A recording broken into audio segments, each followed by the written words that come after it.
Bill is garbage, Donald. Tax increases, ban on vouchers, federal oversight. How do you expect me to get that through a When committee? Linda told me to write it, she promised I'm that. sure she said any number of things. Forget what they promised you, Donald. They want your name because it carries weight. Well, my name comes with my ideas. I understand, but you've got to be reasonable. This isn't the great debate. It's about passing meaningful reform. Maybe not everything you would have hoped, but help me help you. Frank faced the biggest betrayal of his career. President Walker burned the bridge after crossing it. He stripped Frank of the promised Secretary of State position. Instead, he sent Frank back to Congress to handle the thorny education bill reform. Facing the president's broken promise, Frank was furious. But he quickly turned that rage into fuel for revenge. Since the cards on the table weren't in his favor, he decided to flip the whole table. And now an opportunity was right in front of him. Good morning, Linda. Thank you so much for making the trip up. Of course, my pleasure. Education. First things first, the seating chart for the inauguration. How did these two work for you and Claire? Wow. They come with a complimentary set of tickets to the Jefferson Bowl. Linda tried to pacify Frank with these small favors. She knew the upcoming education reform bill couldn't pass without Frank's support. We have Donald Blythe drafting the legislation. Donald Blythe. I Jesus. know. Linda also knew this plan was shaky, so she needed Frank to supervise Donald to get the bill done within 100 days. It wasn't going to be easy, but Frank agreed anyway. Then he showed Linda out of his office. Did you smell that?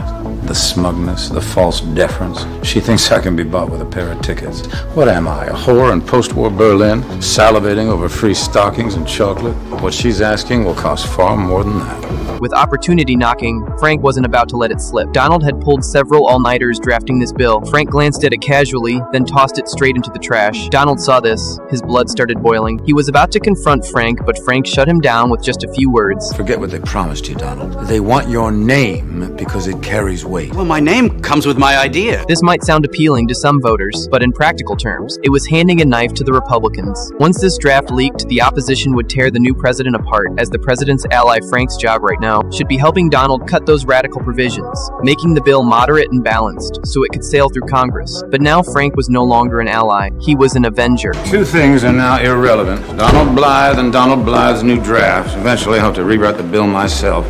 Forward, that is the battle cry. Leave ideology to the armchair generals. Does me no good.